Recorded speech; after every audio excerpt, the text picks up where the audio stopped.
Hello everyone, யாருமே skip பண்ணிடாதீங்க. நான் ஒரு ஒர்க் போயிட்டு வரும்போது ஜஸ்ட் இந்த புல்லட்டோட இப்போ புல்லட்டு நின்னதை பார்த்ததும் எனக்கு அப்படியே மெய் சிலிர்த்துடுதுங்க. என்னடா ஒரு கால் ஊனம்னா ஒரு ஸ்கூட்டியில் இப்படி ஒரு வீல் அட்டாச் பண்ணி போகிறது கூட யோசிக்கக்கூடிய இந்த காலத்தில் அவர் எவ்வளோ அழகாக அந்த புல்லட்டில் வீல் அட்டாச் பண்ணி ஓட்டியிருக்காரு பாருங்கள். அவரை பார்த்ததுமே எனக்கு பக்கம் பக்கமாக கவிதை எழுதி அவர் பாக்கெட்டில் வைக்கணும்னு தோணுச்சு. அந்த ஆள் அவர்கிட்ட பார்த்து ரொம்ப ப்ரௌடாக ஃபீல் பண்ணுறேன்னு சொல்லி என் மனசார ஒரு நெஞ்சை தட்டி ஒரு ஹார்ட்டின் விட்டுட்டு வந்துட்டேன்.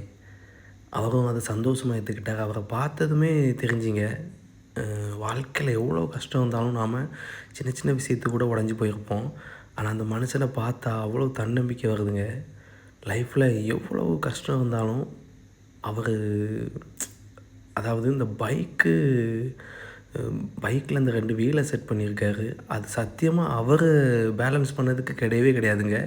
அவரை பேலன்ஸ் பண்ணுறது அவர் மனசு தானே தவிர, இந்த 2 வீலும் எதுக்குன்னா அந்த பைக்கை பேலன்ஸ் பண்ணுறதுக்கு தான். சத்தியமாக சொல்கிறேங்க, அந்த அவரை பார்த்தாலே அவ்வளோ மோட்டிவேஷ்னல் ஆகுதுங்க.